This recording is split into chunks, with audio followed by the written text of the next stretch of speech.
Welcome to this deep dive. Today we're tackling a really big question. How did the United States get so deeply involved in Vietnam? Yeah, it's a complex story. Definitely not something that happened overnight. We've got some material here, and the plan is to, pull out the main threads, the key moments and ideas to give a clear picture of how it all started. We want to keep it understandable, just the essential steps. Absolutely. And it really starts well before most people think, before the major U.S. troop presence. We need to look back further. Okay, so where's ground zero? The first piece seems to be French Indochina. That might surprise some people. France and Vietnam. Right. It's crucial context. For a long, long time, we're talking mid-1800s to, the middle of the 20th century, France-controlled Vietnam. Not just Vietnam, though. No, exactly. It was Vietnam plus Laos and Cambodia. They bundled it all together and called it French Indochina. It was their colonial territory in Southeast Asia. So like 100 years of French rule. Pretty much, yeah. A Yeah. very long period. And that control was, pretty firm for most of that time. What started to shake things up then? Well, the big disruptor was World War II. During the war, Japan actually invaded and occupied French Indochina. Ah, okay, so that weakened the French grip. Massively. Yeah. And it also gave Vietnamese nationalists, people who wanted independence, a chance to grow stronger and organize. And after the war, did France just walk away? Oh, no, not at all. After Japan was defeated, France wanted its colony back. They tried to reassert control. But the situation on the ground had really changed. And this is where Ho Chi Minh comes in. He's obviously a central figure. Absolutely central. Ho Chi Minh was, he was two things, really.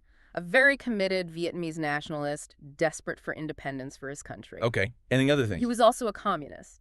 And that combination, nationalism and communism, is key to understanding him and the conflict. Interesting point. During World War II, didn't the U.S. actually work with him for a bit against the Yeah. Japanese? That's true. It's a fascinating detail. The U.S. Office of Strategic Services, the OSS, which was kind of the precursor to the CIA, did give some support to Ho Chi Minh's forces, the Viet Minh. Why, if he was a communist? Because at that specific moment, the enemy was Japan. It was a temporary alliance based on a common goal, defeating the Japanese occupiers. Geopolitics can make strange bedfellows, Right. So what happened after the war? Why did the U.S. then back at France, the colonial power Ho Chi Minh was fighting? That's where the Cold War context really kicks in. After World War II, the big global struggle became the U.S. versus the Soviet Union, democracy versus communism. So stopping communism became the priority. Exactly. Even though Ho Chi Minh was fighting for Vietnamese independence, which the U.S. might normally support, his communist ideology became the overriding concern for American policymakers. So they ended up supporting France's attempt to keep Vietnam, fearing a communist takeover more. Wow, okay. So the U.S. essentially switched sides in a way, from wartime ally to backing his opponent. That must have fueled the conflict. It definitely did. It set the stage for a long struggle. And, the French attempt to hold on didn't end well for them. That leads us to Dien Bien Phu, right?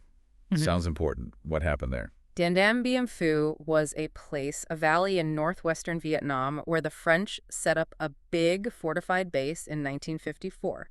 They thought they could lure the Viet Minh into a decisive battle there. And did they? Oh, they got a decisive battle, all right. Just not the one they expected. The Viet Minh, led by General Giap, did something incredible. They managed to haul heavy artillery up the mountains surrounding the valley, something the French thought was impossible. Whoa. Yeah.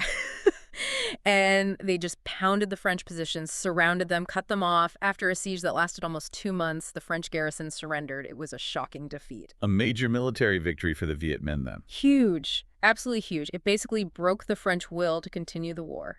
Dien Bien Phu signaled the end of French colonialism in Indochina. They knew they couldn't win. So the French are out. What fills that void? There's mention of the Geneva Accords. Right. With the French leaving, the major world powers, the U.S., Soviet Union, China, Britain, France, met in Geneva, Switzerland in 1954 to figure out what to do with Vietnam, Laos, and Cambodia. A peace conference. Sort of.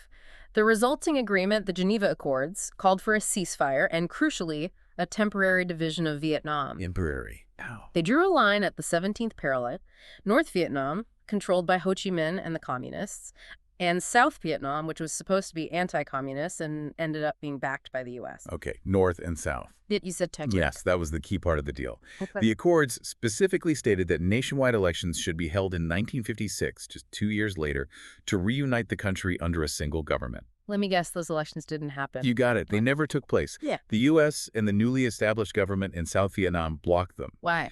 They were pretty certain that Ho Chi Minh would win a free election.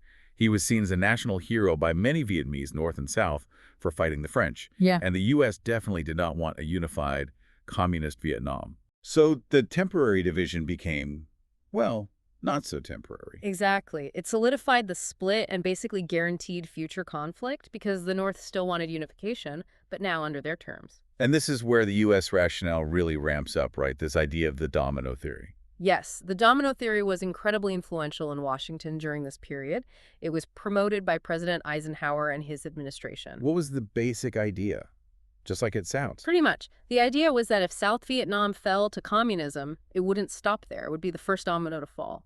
Then Laos would fall, then Cambodia, then Thailand, Burma. Like a chain reaction across Southeast Asia. That was the fear, that communism would just spread from one country to the next, eventually threatening U.S. interests across Asia and maybe even further. So stopping communism in Vietnam wasn't just about Vietnam itself. No, in their view, it was about holding the line against global communism. It became the major justification for why the U.S. needed to get involved to prop up South Vietnam and prevent that first domino from falling. Okay, that explains the motivation.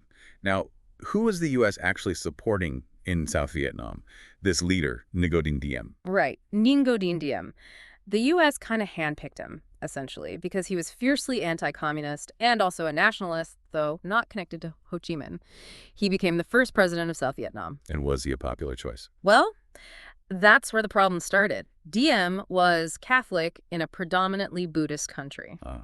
That could cause tension. It did, big time. Huh. His government tended to favor Catholics in the military and government positions, and many Buddhists felt discriminated against.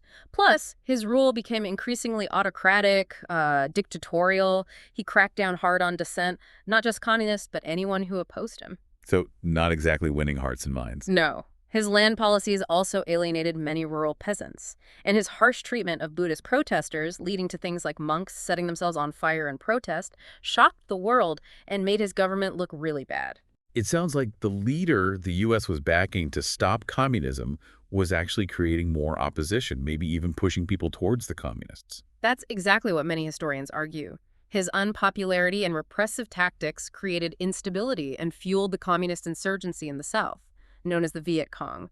It put the U.S. in a really difficult position. So the situation in the South is getting messy. What were the first sort of direct military steps the U.S. took? We hear about the Green Berets. Yeah, by the early 1960s under President Kennedy, the U.S. realized Diem's army, the ARVN, wasn't doing well against the Viet Cong. So they decided to increase support beyond just money and equipment. Huh? They started sending over military advisors, and a key part of this was the U.S. Army Special Forces, the Green Berets. What was their job, specifically? Their initial role wasn't direct combat, at least not officially on a large scale. It was primarily to train the South Vietnamese army, teach them counterinsurgency tactics, how to fight the Viet Cong more effectively in the villages and jungles. So advisors and trainers, not combat units yet. Mostly, yes.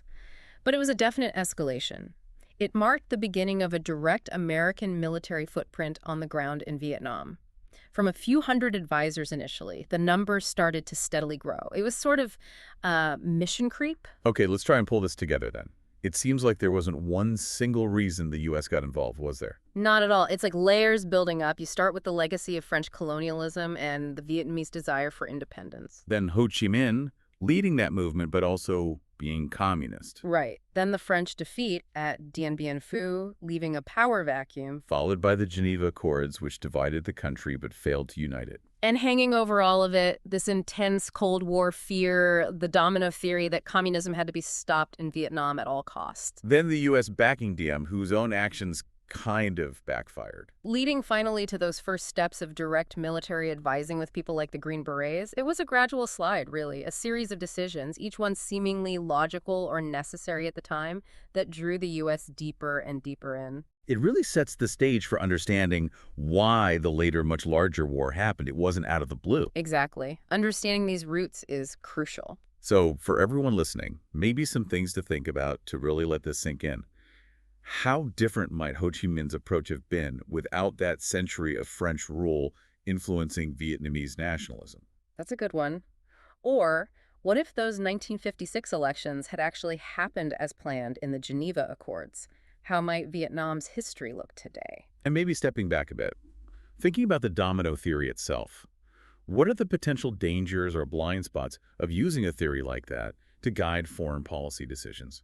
Are conflicts always just about ideology spreading like a virus? Really important questions. Thinking through those can help grasp the complexities involved, not just in Vietnam, but in many international situations. Well, thanks for breaking down that complicated early history. It definitely paints a clearer picture of how this all got started. Glad to talk it through. It's essential background for what came next. Indeed. Until our next deep dive.